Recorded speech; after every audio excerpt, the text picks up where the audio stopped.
안녕하세요. 서영주입니다.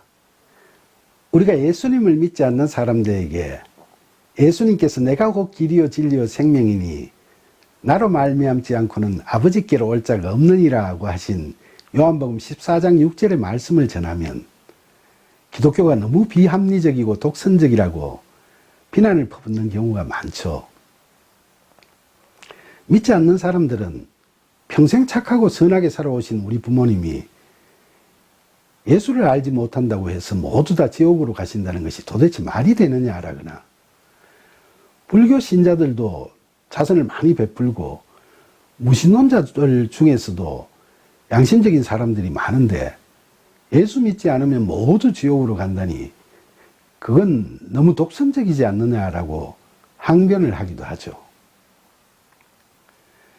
그런데 성경에는 예수 그리스도를 믿는 자는 구원을 받는다고 하건하고 있지만 그 반면에 성경 어디에서도 믿음을 갖지 않는 사람들이나 믿기를 거부하는 사람들을 구원하신다는 약속은 찾아볼 수가 없습니다.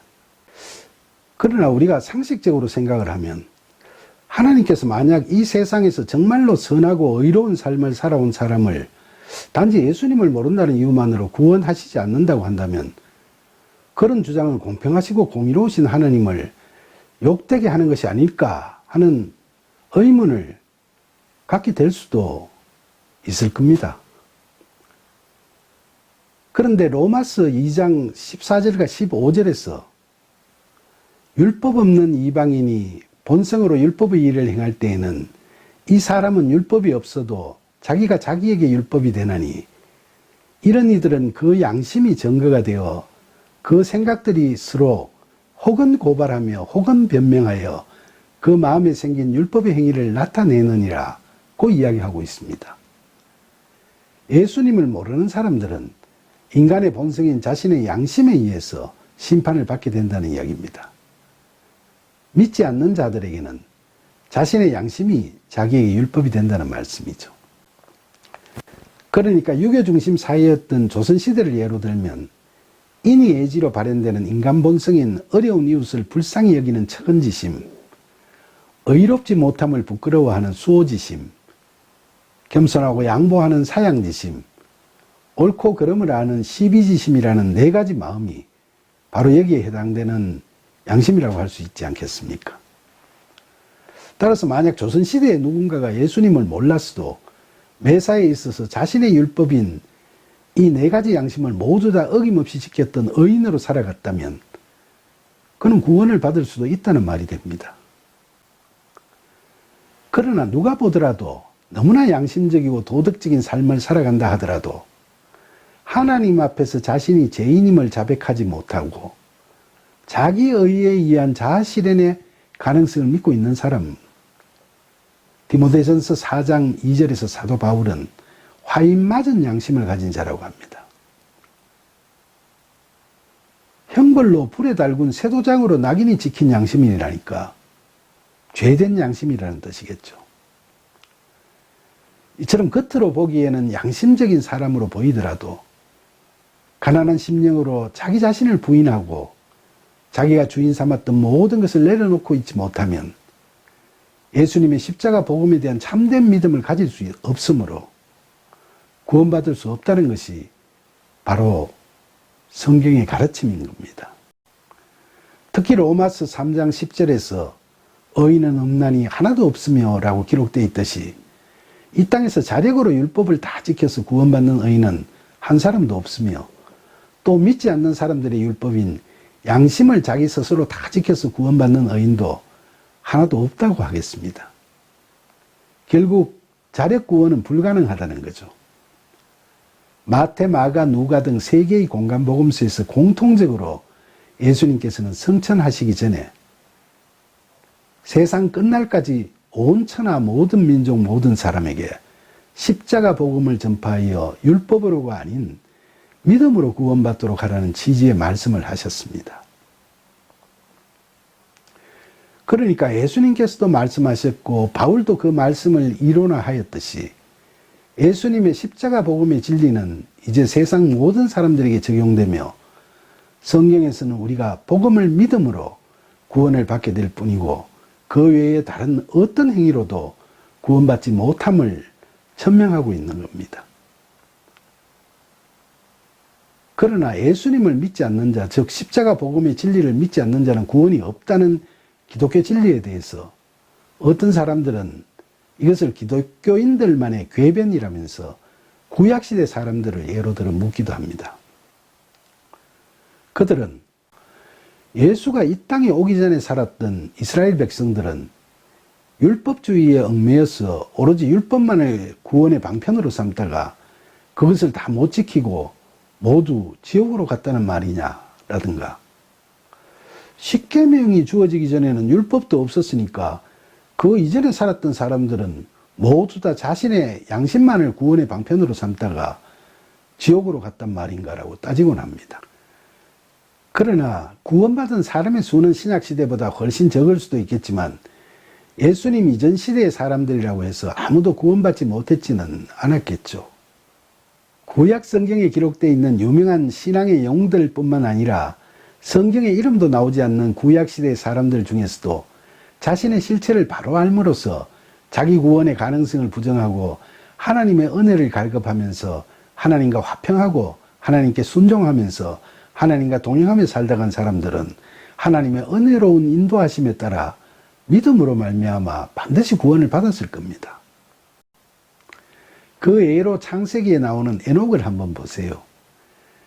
그는 자기 아들의 이름을 창 던지는 사람이라는 뜻으로 머두셀라라고 지었는데, 고대 히브리 사회에서는 창 던지는 자가 죽는다는 것은 전쟁이 끝나고 심판이 온다는 의미를 갖고 있었다고 합니다. 머두셀라는 자기 이름이 의미하는 대로 노아가 대홍수를 피해 방주로 들어가던 그 해에 죽었죠. 그러니까 에녹은 태어날 아들이 죽을 때 대홍수로 멸망이 온다는 계시를 받고서 자기 아들의 이름을 머두셀라라고 지었을 뿐만 아니라 그 예언을 자손들에게 가르치면서 자신은 하나님의 뜻에 따라 하나님과 동행하며 살았기 때문에 창세기 5장 24절에 기록된 대로 살아있는 채로 하나님께서 데리고 가셨던 겁니다. 그리고 하나님께서는 그 예언에 순종하며 방주를 만들었던 에녹의 정손자 노아의 가족에게도 은혜를 베푸셔서 예수님을 예표하는 방주 속에서 대홍수의 환란을 피하고 살아나오게 하셨던 겁니다. 그리고 은혜가 많으신 하나님께서는 우리를 사랑하사 2000년 전 독생자 예수님을 우리에게 보내주시고 그분을 믿는 자들마다 멸망하지 않고 영생을 얻을 수 있게 해주셨습니다. 구원의 문을 활짝 열어주신 거죠.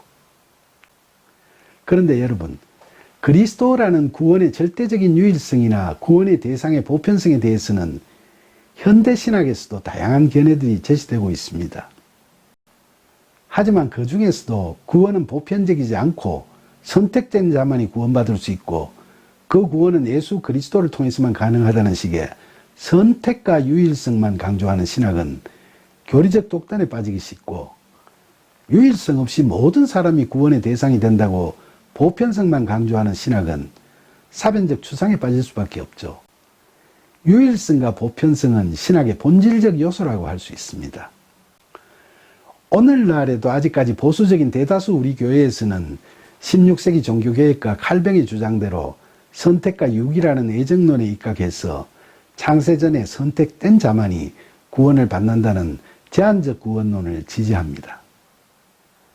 그러나 현대사회에서는 구원의 대상은 전 인류가 대상이 된다는 보편성을 전제로 해서 모든 구원의 궁극적 기준은 오직 예수 그리스도라고 유일성을 강조하는 것, 이것이 다수설인 것 같습니다.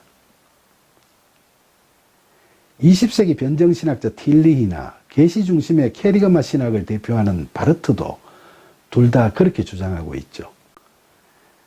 신정통주의 신학의 대표자인 바르트는 예수님 한 분만이 유기되심으로 해서 모든 사람들이 구원받을 수 있는 선택의 대상자가 되었다는 소위 만인화해론을 주장합니다. 이것은 모든 사람이 다 구원받는다는 만인 구원론은 아니지만 모든 사람의 죄는 객관적으로 화해가 되었고 그 중에서 믿음이 있는 자는 구원받게 된다는 겁니다. 그러니까 애초부터 선택되지 않아서 구원을 받지 못하는 자는 없다는 거죠. 이런 바르트의 주장이 칼뱅의 주장보다는 더 합리적으로 생각되지 않았어요? 변정신학자 틸리히는 진리는 어떤 교리나 말씀이 아니라 하나의 실제, 즉 예수 그리스도 자신이라고 진리의 유일성을 강조하고 있죠. 그러나 그는 모든 시대 모든 장소에서 수많은 사람들이 진리인 예수 그리스도의 이름을 알지 못한 채 그분 안에 있는 참된 실제인 새로운 존재에 참여함으로써 그분을 본 적이 없음에도 진리에 속했으며 진리를 인정했던 경우도 있는 반면에 예수님을 본 적이 있는 사람들, 즉 신약시대의 모든 세대의 기독교인들이라고 해서 그분 자신이신 진리에 참여하고 있다는 아무런 보장도 없고 어쩌면 그들은 진리에 속하지 않았을 수도 있다고 이야기하죠. 저는 이 같은 주장에서 뒷부분의 이야기는 타당하다고 봅니다. 왜냐하면 구원의 진리의 기준은 예수 그리스도로 유일하지만 구원의 대상은 단순히 교회를 다닌다고만 해서 그들에게만 제한적으로 허용되는 게 아니기 때문이죠. 설사 교회를 다니더라도 참된 믿음이 있느냐, 그리고 말씀대로 사랑의 삶을 살고 있느냐가 무엇보다 중요한 거죠. 그러나 틸리의 주장 중에 예수 그리스도의 이름을 알지 못한 채 그분 안에 있는 참된 실제인 새로운 존재에 참여함으로써 그분을 본 적이 없음에도 진리에 속한 사람이 있다는 앞부분의 주장은 받아들이는 사람들이 자칫 잘못하면 논리적 사변에 흘려서 예수 그리스도만이 구세주라는 진리의 유일성을 훼손할 수도 있겠다는 생각이 듭니다. 예수님께서 이 땅에서 복음을 전하신 지 2000년이 지난 오늘날에도 아직 복음이 전해지지 않은 곳이 지구촌 안에도 여전히 있겠지만 그러나 우리나라나 미국, 유럽은 물론이고 그 밖에 대다수의 국가 대부분의 지역에서는 예수님에 관해서 들었으면서도 어떤 이유로든 믿지 않는 경우가 있는 것이지 아예 예수님의 이름을 한 번도 들어본 적이 없다는 것은 상상하기가 좀 어렵죠. 그러니까 틸리의 앞부분의 주장은 이걸 일반화하면 안 되는 거죠. 여러분은 어떻게 생각하세요? 사도 바울이 로마서 10장 17절에서 믿음은 들음에서 나며 들음은 그리스도의 말씀으로 말미암았느니라고 한 말을 생각하면 예수님의 이름을 들어본 적이 없는 사람이 믿음을 갖는다는 건 어려운 것 아닐까요? 그래서 틸리의 이 주장은 극히 예외적으로는 가능할지 몰라도 이 주장을 일반화해서 예수님을 듣지도 보지도 못해도 구원받을 수 있다는 식으로 우리가 잘못 받아들이면 종교다운주의로 흐를 우려가 클 것 같습니다. 특히 요즘은 1등만이 최선은 아니며 꼴찌도 인정받고 꼴찌이기 때문에 사랑받는 상대주의를 지지하는 포스트 모더니즘이라는 사상이 시대정신으로 부각되고 있습니다. 현대에 와서는 이런 사조가 종교에도 스며들어서 절대적인 진리를 배격하고 상대주의적인 종교다원주의를 지지하는 목소리가 커지고 있죠. 그들은 예수님만이 구원의 길이라는 말씀을 종교 근본주의라고 매도하고 그런 주장을 하는 기독교를 배타적이고 독선적인 종교라고 비판하고 있습니다. 그들은 신에게로 가는 길은 기독교 말고도 여러 종교를 통해서 다양한 방법으로 갈 수 있다고 말하고 있죠. 그러나 로마서 12장 2절에서 사도 바울은 너희는 이 세대를 본받지 말고 오직 마음을 새롭게 함으로써 변화를 받아 하나님의 선하시고 온전하신 뜻이 무엇인지 분별하도록 하라고 말했죠.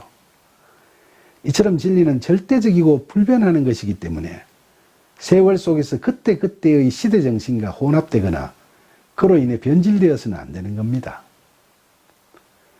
오늘날 각종 인본주의적 종교관이나 세속적 휴머니즘과 상대주의적인 포스트 모더니즘이 혼합되거나 연합되어서 하나님이 창조와 구원을 이야기하는 성경을 도덕윤리 교과서로 전락시키고 성경적 세계관과 가치관을 가진 그리스도인들을 독선적이고 배타적이라고 비난하고 있습니다. 그런데 참으로 개탄스러운 것은 일본 목회자나 교인들이 세상의 풍속과 시대정신에 함몰되어 버림으로써 하나님께서 자신들을 어떻게 보는지에 대한 관심을 갖기보다는 세상적으로 선한 교회나 교인으로 평가받기 위해서 세상 사람들에게 어떻게 호감을 살 수 있을까 하는데 몰두하다가 이런 혼합주의에 빠져버리고 마는 경우가 적지 않다는 사실입니다. 그러나 우리가 성경을 해석하는 데 있어서 변하지 않는 구원의 진리가 과연 무엇인가를 해석하는 문제와 성경 속 신화와 전설에 담겨 있는 상징적 의미를 어떻게 해석하느냐 하는 문제는 신앙에 있어서 차원을 달리하는 문제라고 생각지 않으십니까? 오늘을 살아가는 그리스도인들이 과학적이고 합리적인 현대인들의 사고와 크게 동떨어진 사고를 자신의 신앙의 독실함이라고 자기 합리화하면서 성경을 해석하고 전달하고자 하는 것은 지양해야 하겠죠. 그러나 하나님의 구원의 진리는 우리의 지식과 이성이 아무리 진보돼도 그것과 무관하게 변함이 없는 겁니다. 따라서 우리 그리스도인들이 예수 그리스도가 길이요 진리요 생명이라는 진리의 유일성까지도 세상 사람들의 눈치를 보면서 타협하고 그냥 놓쳐버린다면 우리는 그리스도인으로서의 정체성을 잃어버리게 될 것이고 이 세상에서조차도 밝음을 잃은 빛으로 그리고 맛을 잃은 소금으로 전락해버리고 말 것 아니겠습니까? 그렇게 돼서는 안 되겠죠. 부디 참된 그리스도인다운 믿음으로 영안을 뜨고 담대히 세상을 살아가면서 진리 앞에 겸손히 나아가는 저와 여러분이 되기를 온 마음 다해 소망합니다. 감사합니다.